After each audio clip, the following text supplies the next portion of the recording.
시간 하나님께서 우리에게 주신 하나님 말씀은 누가복음 22장 19절입니다.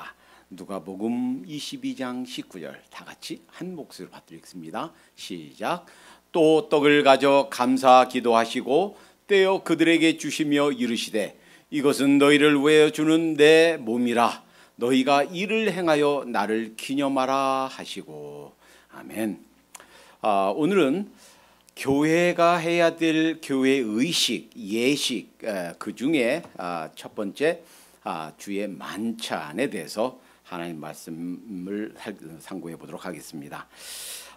신약에서 우리 하나님께서 우리에게, 예수님께서 우리에게 의식으로 지키도록 우리에게 명령하신 것은 단 두 가지입니다.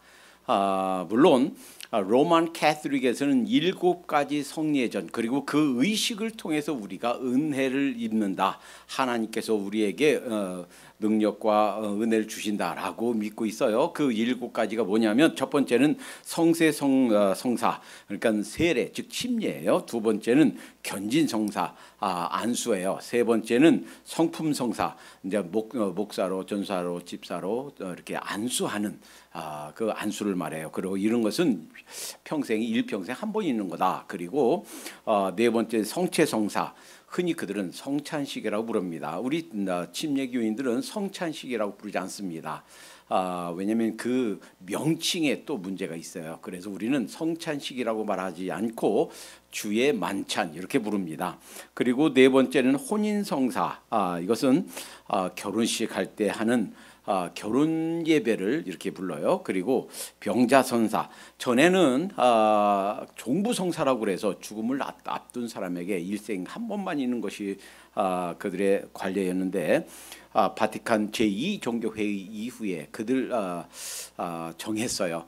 이것은 그냥 병자성사 일생에 한 번만이 아니라, 죽기 전이 아니라 언제든지 아픈 사람에게 이렇게 기도할 수 있도록 하자. 그래서 이름을 바꿔서 여러 번 그 기도할 수 있도록, 그래서 이것을 병자성사, 그리고 고해성사, 우리가 직접 하나님께 나가 기도하는 것이 아니라 신부에게 얘기를 해서 죄를 그 고백하고 그 신부가 대신 하나님께 그 알려준다. 그래서 7가지 성례절을 얘기해요. 그러나 성경에서, 신약 성경에서 우리에게 가르쳐 주신 교회가 행해야 될 의식은 단 2가지밖에 없습니다.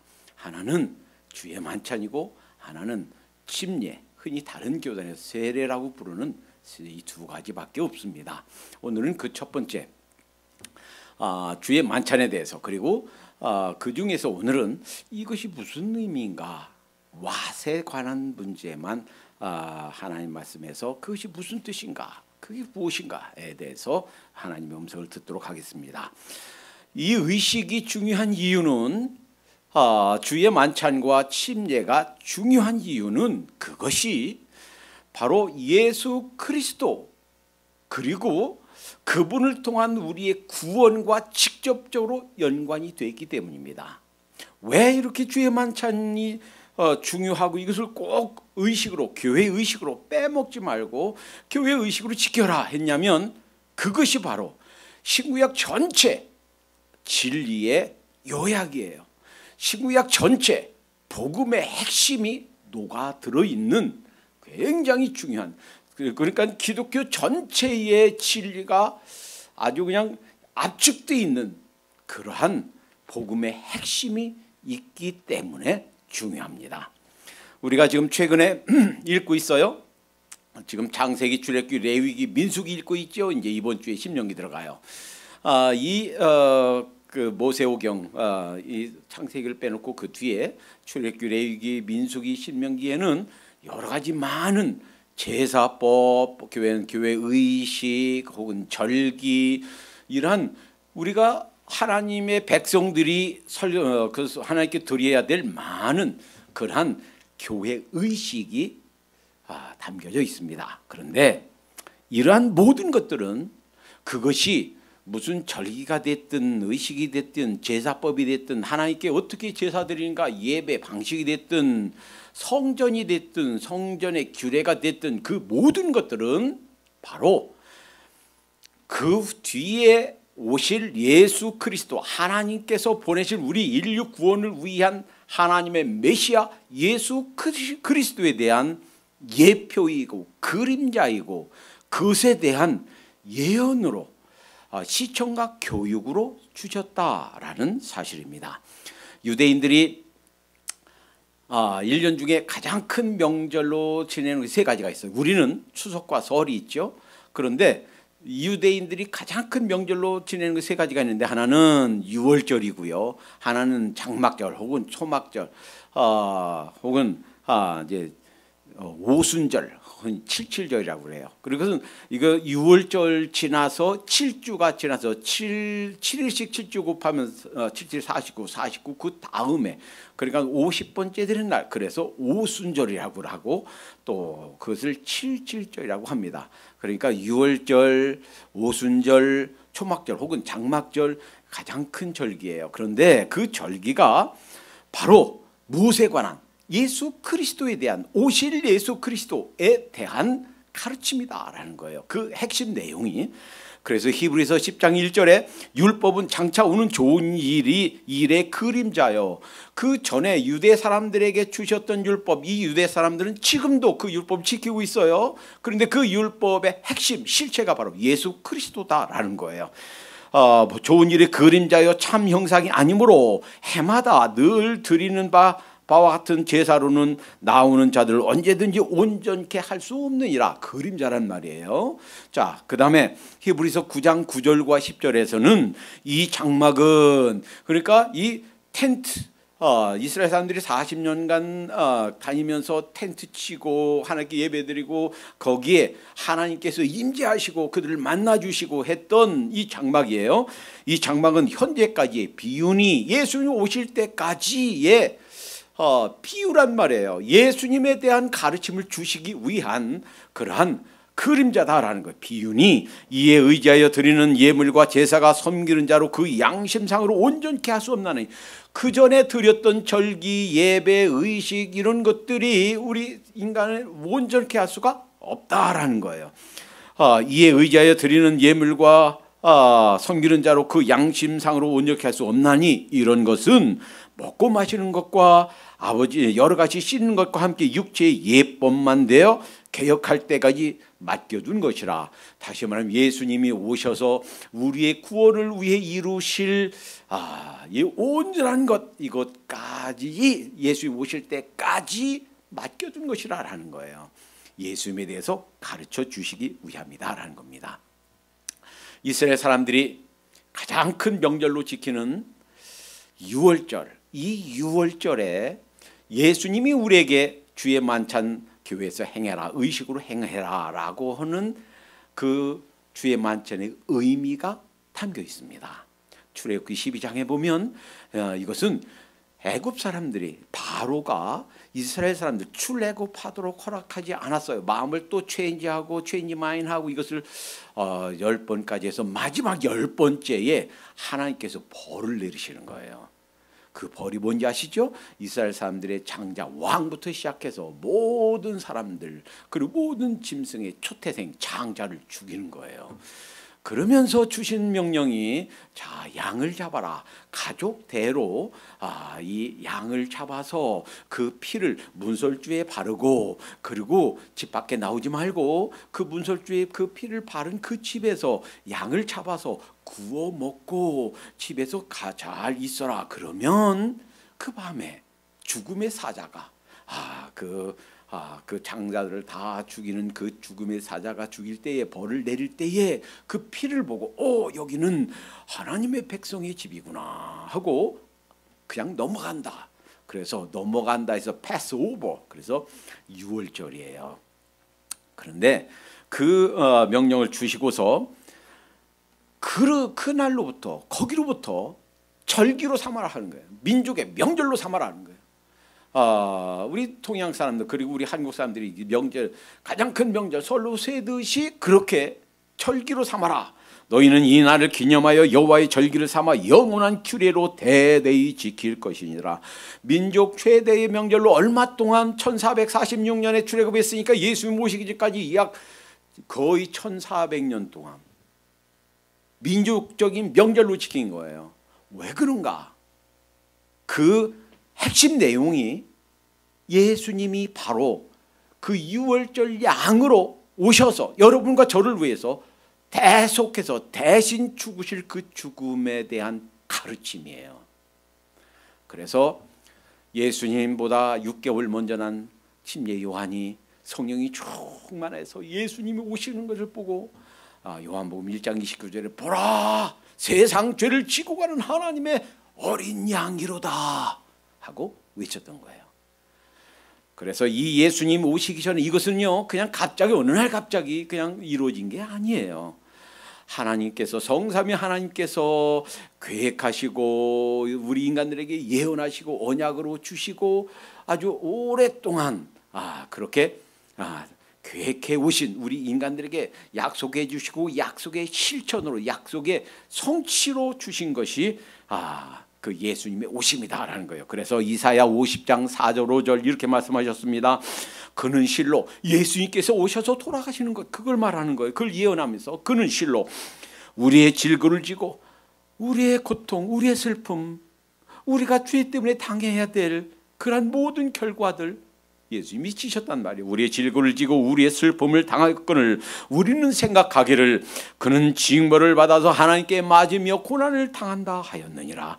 그가 찔림은 예수님이 십자가에서 달려 돌아가심은 우리의 허물을 인하며 우리의 잘못 때문이란 말이에요. 우리의 죄를 대신 지시고 돌아가시는 거란 말이에요. 그가 상함은 우리의 죄악을 인함이라. 예수님이 상하신 것 우리 죄악 때문이다라는 거예요. 그가 징계를 받음으로 우리가 평안을 누리고 그가 채찍에 맞음으로 우리가 나음을 입었노라. 그래서 그 유월절 양으로 오신 예수님, 그 예수님이 바로 여러분과 우리의 죄를 해결하신 메시아시다는 거예요. 그래서 오늘 본문이 있기 바로 직전 누가복음 22장 15절에 보면 이르시되 내가 고난을 받기 전에 너희와 함께 이 유월절을 먹기를 원하였노라 그랬어요. 예수님이 간절히 기다린 거예요. 공생의 3년의 마지막 세 번째 유월절, 그때 유월절 날 유월절 먹으시면서 그 저녁에 이 주의 만찬식을 제정하시고 떡을 떼어 주시고 또 그 잔을 주시면서 이 주의 만찬식을 제정해 주신 거예요. 여러분 잘 기억하시기 바랍니다. 예수님께서 돌아가신 그날이 바로 유월절 날이에요. 그러니까 민족적으로 약 1440년간 약 1400년간 지켜온 그 최대 명절은 예수님이 오셔서 그분이 이루실 사역에 대한 시청과 교육이다라는 거예요. 아주 강력한 교육으로 가장 큰 명절로 지키게 하신 것이다라는 거예요. 그래서 히브리서 9장 12절에 염소와 송아지 피로 아니하고 오직 자기 피로 영원한 속죄를 이루사 단번에 성소에 들어가셨느니라. 매해마다 매번 소 잡고 양 잡고 염소 잡고 잡아서 하나님께 예배 드려야 되는데 제사 드려야 되는데 그것을 소나 양이 아니라 자신의 피로 자신의 몸으로 단번에 영원한 단 한 번으로 하나님 앞에 영원히 효미 있는 유효한 그러한 제사를 하나님 앞에 여러분과 저를 대신해서 드려주셨다라는 겁니다. 자, 한번 생각해 보세요. 예수님이 오시기 전에 약 1400년간 이 예수님에 대한 예수님이 오셔서 우리를 위해서 이루어 주실 그 사역에 대한 예표로 그것에 대한 가르침으로 잊지 말라고 혼동하지 말라고 그 의미가 무엇인지 깨달으라고 그 절기로 가르쳐 주셨고 아주 여러 번 그것을 설명해 주셨고 이사를 통해서 구체적으로 예언해 주셨고 이때 예언해 주시고 또 다른 이런 약속을 주셨습니다. 예레미야 31장 31절에 하나님께서 이 유대인들에게 말씀하셨어요. 그들에게 내가 새 언약을 주겠다. 이렇게 말씀하셨습니다. 나 여호와가 말하노라. 보라 날이 이르리니 자 때가 되면 자 하나님께서 계획하신 하나님께서 섭리하신 그러한 때가 되면 날이 이르리니 내가 이스라엘 집과 유다 집에 새 언약을 세우리라. 몇 년 전에 제가 설교했어요. 말씀드렸어요. 처음에 아브라함과 이삭과 야곱 그 야곱의 이름이 이스라엘이에요. 그리고 그 12아들로부터 12족속이 생겨났고 이제는 한 가족 시족에서 이제 그 애굽으로 내려간 뒤로 이후로부터 이제 이스라엘이라고 불렀어요. 그리고 그들이 이제 나왔습니다. 예수님 주전 1446년에 출애굽했어요. 이들을 뭐라고 불렀는가? 이스라엘 민족이라고 불렀어요. 하나님 백성이라고 불렀어요.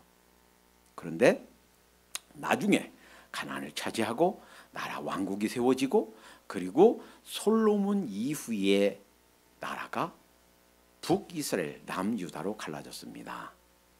그런데 이 북이스라엘은 하나님 앞에 큰 죄를 계속해서 지었기 때문에 주전 722년에 망하고 나라가 없어졌습니다.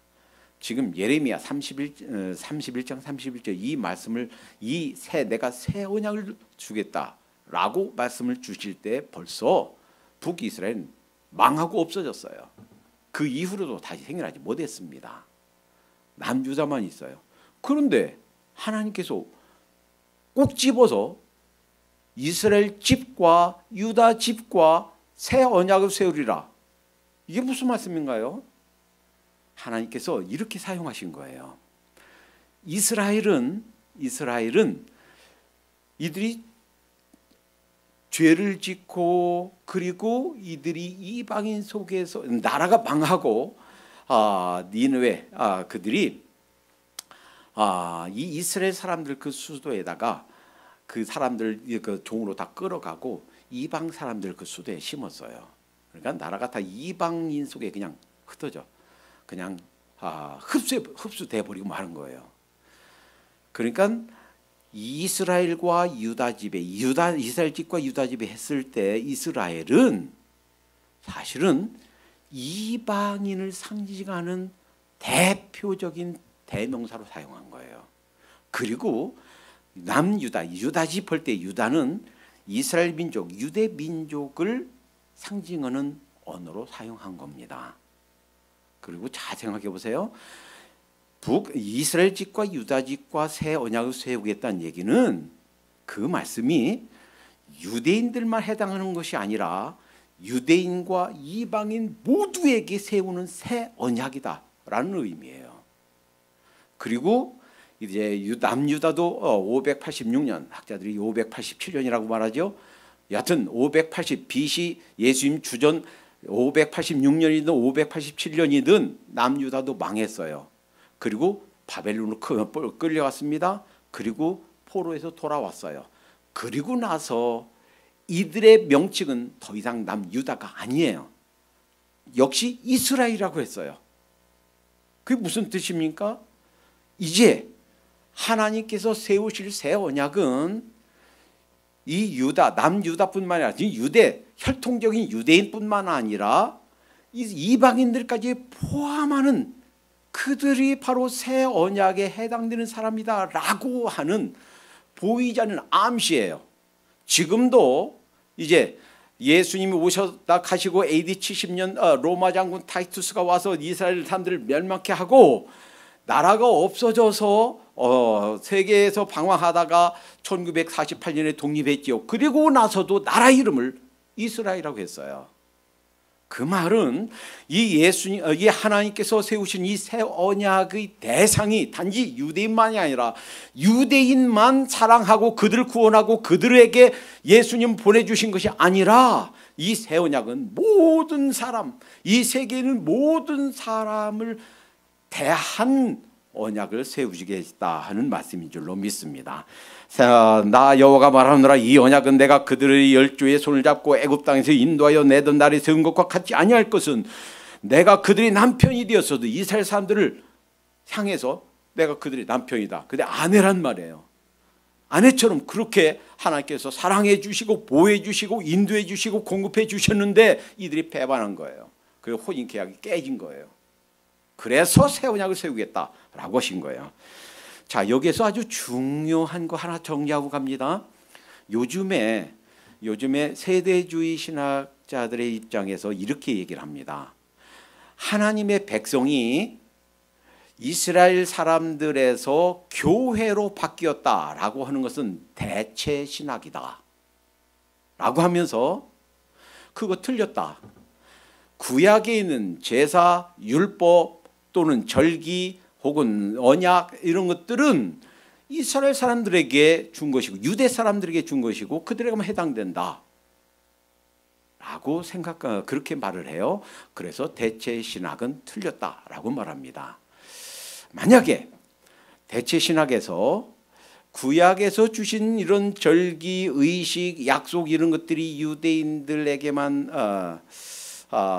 해당되는 것이 아니라 이제 더 이상 하나님의 백성이 유대인이 아니라 이제 이스라엘로 완전히 대체됐다라고 대체 신학에서 말한다면 대체 신학도 틀렸고, 또 그래서 유대인들에게만 해당된다, 그 약속은 그 언약은 유대인들에게만 주신 것이다 말하면 세대주의 신학자, 세대주의에서 말하는 것도 틀렸습니다.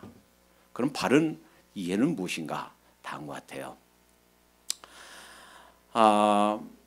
구약에 이스라엘 한 나라를 세우신 것, 그리고 그들에게 절기와 의식과 이런 예법과 이런 언약을 주신 것은 직접적으로 유대인들에게 주셨지만, 그러나 이제 예수님이 오신 것 그리고 새 언약 그 약속하신 것 이런 것들은 이 새 언약 중에 마지막 새 언약은 유대인들뿐만 아니라 이스라엘 집과 유다 집이 세운 거예요. 즉 이방인과 유대인들 모두에게 주신 거예요. 이 하나님의 백성의 개념이 신약에 와서 예수님이 새 언약을 이루심으로 하나님의 백성의 개념이 확장되었다, 이렇게 이해해야 됩니다. 하나님의 백성의 개념이 유대인도 들어가고 이방인도 들어간다. 물론 구약에서 이 새 나라, 새 백성, 또 새 언약, 이것을 위해서 첫 번째 이스라엘 사람들을 선택해서 제사장 국가로 삼아서 주님을, 하나님을 알리려고 했지만, 이제 새 언약 속에는, 즉 하나님의 옛 신약에 와서 하나님의 백성의 개념 속에는 이스라엘도 들어가고 누구든지 예수 그리스도를 믿는 하나님의 백성들은 누구나 이방이든 유대이든 다 들어간다라고 이해해야 맞습니다. 그래서 로마서 2장 28절 29절 대저 표면적 유대인이 아니요 표면적 육신의 할례가 아니라 오직 이면적 유대인이며, 하나님의 백성은 혈통적으로 유대 사람들만, 이스라엘 사람들만 하나님의 백성이 아니라 이면적 유대인, 우리 마음속에 누구나 어느 민족이든 예수 그리스도를 믿고 그 마음속에 받아들인 자들, 이들이 바로 참 유대인, 이면적 유대인이다라는 거예요. 갈라디아서 3장 26절에 너희가 다 믿음으로 말미암아 그리스도 예수 안에서 하나님의 아들이 되었으니, 하나님의 아들, 하나님의 백성은 이스라엘 사람만이 아니라 누구를 통해서? 예수 그리스도를 통해서 믿음으로 말미암아 그리스도 예수 안에서 하나님의 아들이 되었다라고 선언하는 거예요. 갈라디아 3장 29절에 너희가 그리스도께 속한 자면 곧 아브라함의 자손이요, 혈통적으로 유대인만이 아니라 예수 그리스도를 마음에 믿는 사람이면 그 사람이 바로 참된 의미에서 아브라함의 자손이다라는 거예요. 약속대로 유업을 이룰 자니라. 이것은요 로마서 9장에서 이것이 갑자기 이루어진 게 아니란 말이에요. 하나님의 백성의 개념이 그냥 어느 날 갑자기 예수님이 그 유대인들 그 정치적으로 나라를 세우려고 왔다가 실패해서 어느 날 갑자기 교회 세대가 끼어들어갔다, 그게 아니란 말이에요. 아주 치밀한 계획하에, 하나님의 섭리와 하나님의 계획하에 이루어진 건 말이에요. 이것을 로마서 9장 24, 25, 26절 이렇게 말씀하십니다. 구약의 호세아 선지자를 통해서 주신 언약을 상기시키면서 호세아 그래도 이르기를 내가 내 백성이 아닌 자를 내 백성이라 사랑치 아니한 자를 사랑한 자라 부르리라. 하나님께서 호세아 선지자를 통해서 보여주신 거예요. 이방인들은 그들 개념에 하나님 백성이 아니었어요. 그런데 하나님의 백성이라 부르겠다는 거예요. 너희는 내 백성이 아니라 한 그곳에서 저희가 살아계신 하나님의 아들이라 부름을 얻으리라 함과 같으니라. 구약에서 호세아 선지자를 통해서 주신 이방인들도 하나님의 백성이라 부름을 받을 것이다 라고 하는 말씀이 예수 그리스도의 보혈을 통해서 십자가를 통해서 이루어졌다 라고 하는 하나님의 백성의 개념이 확장되었다라는 것을 가르쳐주는 귀한 말씀인 줄로 믿습니다. 그러니까 예수님이 이 주의 만찬 의식을 제정하시고 첫 번째 예수님이 제정하실 때 바로 죽기 바로 전날이에요. 십자가에 못 박기 바로 전날, 죽기 전날 예수님이 바로 유월절 양으로 오셔서 유월절 날에 여러분과 저를 위해서 그 죽임을 당하고 피를 흘리는 그 양처럼 그렇게 죽으셔서 우리의 죄를 용서하시는 하나님의 백성이 되게 하는 길을 여시는 그러한 놀라운 일을, 그 큰 은혜를 이루신 거 잊지 말아라 라고 의식으로 주신 겁니다. 이스라엘 사람들이 1400여 년간 민족의 큰 명절로 지킨 것처럼 이제는 교회가 예수님을 믿어 구원받는 하나님의 백성들이 예수님이 유월절 양으로 와서 돌아가시고 우리의 구죄를 해결해 주신 그 은혜를 잊지 말고 언제까지? 주님 오실 때까지 우리 평생 이 교회가 이 세상에서 그 마지막 그 순간까지 존재하는 그 순간까지 잊지 말고 의식으로 지키면서 그 은혜를 기억해라 라고 주신 줄로 믿습니다. 이 예식에 사용하는 하나는 빵이고 떡이고 두 번째는 포도주 잔입니다. 오늘 본문에 이것은 너희를 위하여 주는 내 몸이라 그랬어요. 너희가 이것을 행하여 나를 기념하라 하시고 몸을 상징하는 것이지요. 또 하나는 잔을 주시면서 저녁을 먹은 후에 잔도 이에 같이 하여 가라사대 이 잔은 내 피로 세우는 새 언약이니 새 언약이라 그랬어요. 20절에 이거 곧 너희를 위해 붓는 것이다. 이 잔이 빨간하니까 얘 피처럼 생겼죠. 네, 피다. 내 피로 세우는 새 언약이다. 여기에서 아주 중요한 오해해서는 안 되는 두 가지가 있습니다. 하나는 그러면 그 주의 만찬식 할 때 받는 떡, 그 잔, 그 자체로 그거 받음으로 우리가 어떤 능력이 오는가, 어떤 은혜가 오는가. 어떤 어떤 할머니가 그랬다고 그러죠. 자, 이제 주의 만찬식 쭉 떡이 다니다가 자기 차례가 오니까 떡을 집어서 먹어야 되는데 안 먹고 그냥 손수건에 싸서 가지고 왔다는 거지요. 그래서 목사님이 물었대요. 그거 왜 그렇게 싸세요? 그러니까 할머니가 이것이 예수님의 몸이라면서요. 예, 그렇습니다. 이 귀한 것을 어떻게 내가 먹어요? 우리 손주 줘야지요. 손주 주려고 고이 그 손수건에 쌌다고 그러죠. 그럼 그거 먹을 때 우리가 죄가 용서하면 되는가? 그렇지 않다는 거예요. 성찬식 혹은 주의 만찬은 그 의식 자체가 그걸 먹음으로 우리가 용서를 받고 그 먹음으로 어떤 하나님의 은혜가 오는 것이 아니다라는 거예요. 그래서 고린도전서 11장 24절에 축사하시고 떼어 가라사대 이것은 너희를 위하는 내 몸이니 이것을 행하여 나를 기념하라 하시고 19에 또한 이와 같이 하여 잔을 가지시고 가라사대 이 잔은 내 피로 세우는 새 언약 이것을 행하여 마실 때마다 나를 기념하라 하셨으니 기념하라고 한 거지. 죄 용서 받기 위해서 죄 많이 지은 사람들이 죄 용서 받으려고 그거 먹는 것이 아니다. 그거 먹는다고 죄 용서 받는 것이 아니다라는 거예요. 그럼 죄는 어떻게 용서받아요? 요한일서 1장 9절에 그랬죠. 우리가 우리 죄를 자백하면 하나님 잘못했어요 용서해 주세요. 기도하면 용서받는다는 말이에요. 그거 떡 하나 먹어서 그것이 용서받는 것이 아니란 말이에요. 또 하나 떡 자체가 어떤 화학적 변화를 이루어서 어떤 물체가 되는 것이 아니라는 거예요. 자, 그래서 여기에서 역사적으로 이 흔히 우리 침례교에서는 주의 만찬이라고 부르고 또 로만 캐톨릭에서는 성찬식이라고 부르는데 이것에 대한 견해가 네 가지가 있습니다. 하나는 transubstantiation, 트랜은 체인지하다는 뜻이에요. 그래서 화채설이다 불러요. 토마스 아퀴나스가 이것을 정리했고, 그리고 1551년 트랜스 공의회에서 로만 캐톨릭의 공식 교리로 정했고 지금까지도 그대로 이어오고 있습니다. 이런 거예요. 신부가 이제 그들 표현대로 성찬식을 할 때 이제 기도하면 기도하는 순간 그 떡이 예수님의 실제 살로 변한다라는 거예요.